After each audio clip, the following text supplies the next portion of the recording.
สายฟรีเซิร์ฟเวอร์620มาเมื่อนี้อัปเดตพลังกันหน่อย วันนี้เราอยู่วิว89เนาะของเราโอ้ยเยี่ยมกับพลังที่12 ล้าน เป็นที่เรียบร้อย100,000กับทีมนี่นำทีมโดยโกเคสึคอบากุสันแล้วก็จีโฟที่เก็บจาก1 เศษฮอดวิวฮอด80 เศษ ส่วนสีได้โคตรทุเรศโคตรทุลักทุเลขนาดจีโฟข่อย กับอาวุธ3 ดาวสุดหล่อเท่ตัวแจกฟรีนะผ่านด่านแก้วขนาด อันนี้ก็โอเคยิงโจมตีอัตราคริติคอลผลแม่นยำผลต้านทาน เอาไปใส่กับพ่อจักรพรรดิเด็กแล้วก็ลูกซุยริวคำซุยคิงของเราลูกหลักของเราก็วิว89เนาะวิวฐานนี่อีกตัวนี้มันจะเป็นสีทอง+3เนาะวันนี้เราเข้ากับเซตภารกิจตีตะขาบสูงสุดตีตะขาบนี่เป้าหมายดาเมจเนาะครบเบิดแล้ว280 ล้านเฮาถ้าเฮ็ดไปละ310 กว่าล้านมานี่เราก็จบเป็นภารกิจไปนที่เรียบร้อย แล้วก็ของมาจะเปิดของกันนี่โกเคสึของเรา เสร็จพลังไฟนินจาแล้วก็โจมตี%นี่ก็เอามาจากโกเคสึเซตจักรกลไซบอร์กจักรกลโอ้จักรกล2 อันในนินจาแล้วก็หมดของที่ว่าดีๆมีแค่ต้านทานครับอันนี้ โอ้เห็น%ของจักรกลนินจาไซบอร์ก3 คน3 อย่าง4 อย่าง3 อันก็3 อัน3 อันก็3 อย่างโอ้ยเนาะก็เกลืออยู่ในของก็เด้เบิ่งกี่โฟเฮานี่แต่ยังเฮาใส่ยังก่อนนี่อยู่เฮายังใส่การ์ดปรับสีฟ้าอยู่เลยเพราะว่าเฮาบ่ได้ลงเนาะกิจอันนี้เฮาก็ของดองมาใช้+3ปุ๊บมันสิมาอัพให้ G4 เฮาเปิดฟุบ G4 ลูกหลักขึ้นมาเป็น4 ดาวสวย99โอเค G4 เฮาก็สิปั้นอันนี้ก่อนเอากูแค่ซื้อขึ้น5 ดาวเบิ่งพาสซีฟเริ่มต้นจะได้รับ 70% ลบดาเมจตั้งตัวละครเลื่อนไหวระเบิดและสาหัสที่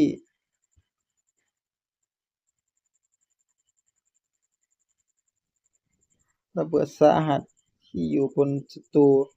เพิ่ม HP ถาวรให้กับตัวเองกระดูกหัก 350% ของพลังโจมตีก็เอามายืนแจกโลกความหมายนี่ตัวผ่านด่านเลยล่ะนี่ตัวผ่านด่านปีศาจเลยนี่G4 ก็ท่าอัพก็สิท่านี่ท่าโกเค็ตสึขึ้นไป5 ดาวปึ๊บก็สิเฮ็ดตัวนี้ต่อ4 ดาวเฮ็ดอีกบ่โดนนี่10 มื้อก็ได้แล้วนี่24 เศษ12 มื้อ14แล้วก็สิไปเฮ็ดจักรพรรดิเด็กต่อบัดนี้เฮาก็จะสุ่มจักรพรรดิเด็กต่อ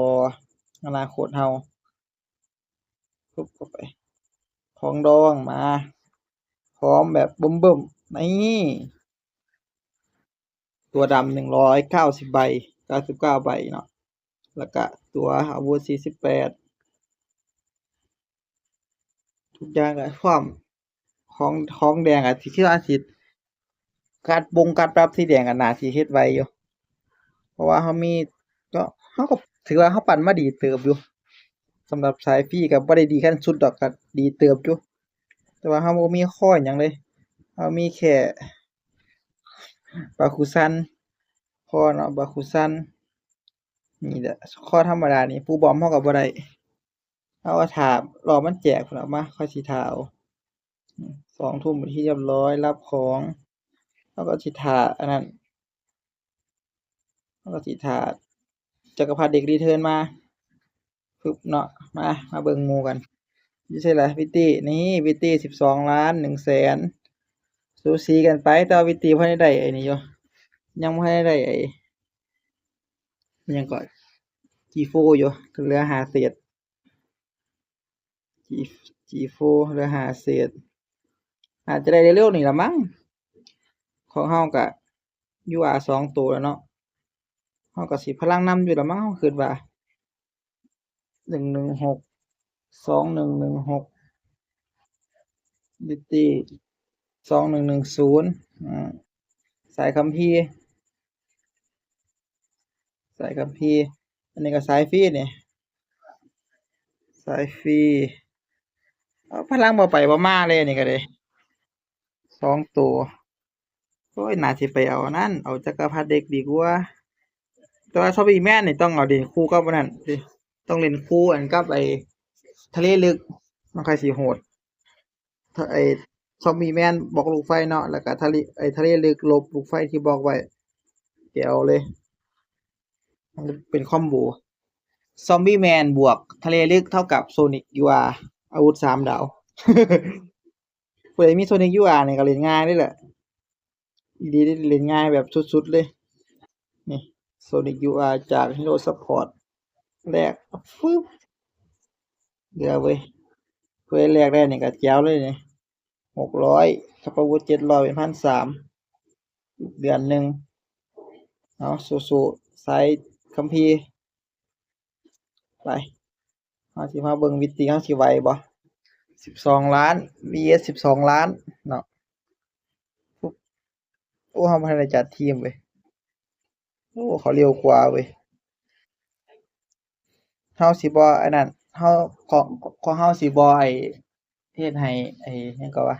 เฮาสิบ่เอาตัวปรับความเร็วสายอาวุธเฮาก็สิเอาเพราะว่ามันสายฟรีมันเล่นสายความเร็วบ่ได้พลังมันบ่ไปบ่มาสายฟรีชูเข้าไปมาจักรพรรดิเด็กโอ้ชุบตูมลงไปติดโลโอ้โฮ2ตัวเลยปึ๊บสวิดิลคัมสวิคิงตูมออกไปลูกมานี่ก็อันมังกรให้น้ำนี่ก็ล่างสุดว่าบินติเนาะโชว์เข้าไปตีเข้าไปก่อนชูเข้าไปบริจัดทีมเว้ยมาบทเพลงบันดาลใจฟืบเข้าไปชูโตโบกหนาไปเป็นหยังที่ที่เองไม่ว่าที่ข้าเองอย่าโวยเพิ่นแหล้วคือจังเพิ่นแห้งนี่ไปแล้วโซนิกฟืบดาบทะลวงลงพร้อม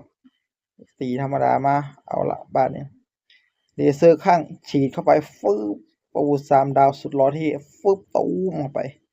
500,000ชูนี่ของแท้บัดนี้กระดูกหักรับไปซะหักจากตัวโอ้ตัวเดียวชูเข้าไป1,000,000ระเบิดเพี้ยตูมติดโลชูเข้าไปเนี่ยโลจักรพรรดิเด็กนะรับทุกอย่างรับทุกดาเมจบ่มีอิหยังชูเข้าไปโซนิกฟังสีเงาชูเข้าไป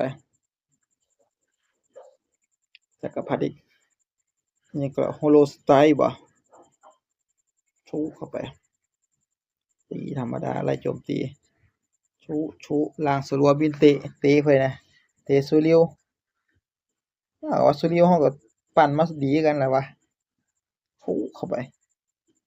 แต่ว่าบ่ให้อันติมันเตะบ่ทะลุโลบ่เป็นหยังดอกมีสุริวมีโลเว้ยเอาโลมาจากโซนิกฟึบมากาโลปล่อยหมัดชูชะตบบ้องหูเข้าไปชูเข้าไปโอ้ยลายแจ้งเตือนอีกแล้วชูเข้าไปติดโลเลเซอร์คลั่งฟึบฟิวเข้าไปชิวชูเข้าไป1,500,000ระเบิดตูมเสียใจนำอยู่มาหมัดทลายพระสุธากับตีกระดูกหักชูเข้าไประเบิดตูมตุยโอ้โหบ่ตุยเยเลยระเบิดเพี้ยอื้อหือปูยังก็ โหลดจักรพรรดิเด็กโหดขนาดวัดเฮาก็เลยบ่ไหวเฮาจักรพรรดิเด็กก็เลยพลังซ้ำกันเด้ผู้ใดมีข้อก็ดีกว่าอยู่ดอกปุ๊บชูโอ้4,400,000ยังชิวอยู่เลือดเฮาล่างสุรบินเตะ1,200,000ไหวชิวมาบทเพลงบันดาลใจฟืบเข้าไปโชะโตะโบกเข้าไปกาโลปล่อยหมัดตบบ้องหูโอ้ยอยากจะได้กาโลเลยเนาะเอามาเก่าดิฟึบเลเซอร์คลั่งฟิตชิวฟิวเข้าไปชูก่อนวิวัฒนาการระเบิดขี้ยะบอเป็นอย่างชูโอ้เข้าไปติดกระดูกหักฟุบเข้าไป700,000ชูโอ้บอเป็นอย่างติดโลเฮ้ยมัดตีกันจนเหงาข่อยแล้วแผลบ่นี่ฟึบชูเข้าไปสาบหน้ามาอีกฟังสีเงาชุบเข้าไปมาบาดฟืบโรสโรสไตล์บ่ตู้มเข้าไปชุบล่างสลัวบินเตะฟุบปับฟุบปับชุบเข้าไปเมื่อบทเพลงบันดาลใจโบกเข้าไปโบกบ่โอ้บ่โบกอยู่เว้ยชุบ2เทื่อสิตายงานตัวใดวะโซนิกวะครับวะชุบเข้าไประเบิดพีโอบ่ระเบิดเลยฟึบชุบเข้าไปทุบหน้าเข้าไปฟึบชุบตุ้มเรียบร้อยโชเข้าไปมาโซนิกฝังสีเงาลบลีกลบแบบดิจิตอลนั่นแหละโชเข้าไปว่าเป็นยังไหวชิวโฮโลสไตร์โฮโลแกรมสไตร์ปุ๊บตุ้มเข้าไปยังไหวยังชิวโบกหน้ามาบ่นี่โบกฟุบอากาศหวานโชคิดฮอดเซิร์ฟ624เฮาเด้เนาะ เฮาก็บ่ได้ว่ามันสิแจกเนาะว่าซั่นเฮาก็เอาไว้ท่าเล่นล่ะ624เฮาบ่ได้คิดว่ามันสิมาแจกกับตัว100ใบพู้นเนาะชูตุ้มเข้าไประเบิดเพี้ยตุ้มเข้าไปเรียบร้อยเหี่ยไปโลนึงเนาะไปโอ้โหจะคักบ่คักปึ๊บชูเข้าไปอื้อฮือคันเฮามีโล่นี่ชิลเลยแหละนี่โล่ปุ๊จักรพรรดิเด็กนี่คันเฮามีโล่นี่โฮโลแกรมสไตร์ชุบตุ้มเรียบร้อยมาบัดนี้เบิดแล้วโบกบัดนี้คันแถวหน้าตานี่ก็คือจบเลยนี่มากะโหลกปล่อยหมัดอื้อฮือจบเทิร์นโอ้แค่ซื้อข่อยมาปัดทลายปัดสุดท้ายฟุบติดกระดูกหักซับหน้าไปชุระเบิดโอ้ยบ่ติดกระดูกหักเว้ยจักรพรรดิเด็กนี่ทำไมจักรพรรดิเด็กถึกกระดูกหักนี่ตายอีหลีล่ะโลเหี่ย2เทื่อเท่านั้นแหล้วมาบทเพลงบันดาลใจฟิวเข้าไปโบกหน้าไปโบกปล่อยหมัดออกล่าตุ้มหมดเลยอ่ะบาดนี้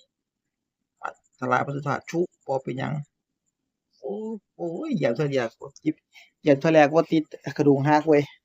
นี่ล่ะข้อเสียของโกเก็ตสึคันมันติดกระดูกหักนะห้วย2เทิร์นโอ้ยจะครบ10เทิร์นพุ่นตัวนี้แหมมาฟืบเข้าไปโปกมันมีลบหลีกดาเมจเนาะพวกตัว SR มันเฮ็ดหยังบ่ได้ดอกตบบ้องหูแรงมาก15,000ไปโชะอยู่บ่ติดกระดูกหักอีกทุบหน้าเข้าไปอีกโดก็ยังคูณ2คือเก่าคันบ่ติดกระดูกหักนี่โฮโลแกรมสไตล์เฮาต้องเฮ็ดผลแม่นยำ3แถวพู้นแหล้วเขาจะค่อยสิคักโอเคสึที่เน้นที่กระดูกหักเพี้ยพู้นแหล้วโอ้เทิร์นที่เก้ากาโลปล่อยหมัด9,000ดาเมจมาเหยียบหน้ามาฟึบที่กระดูกหักทุบหน้าเข้าไประเบิดตุ้มโอ้โห บ่เป็นหยังอิหยังวะโชะเข้าไปติดโลโอ้โฮ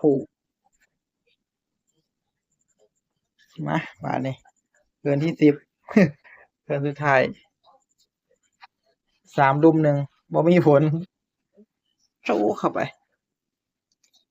เอาล่ะบัดนี้ตีธรรมดาเรียบร้อย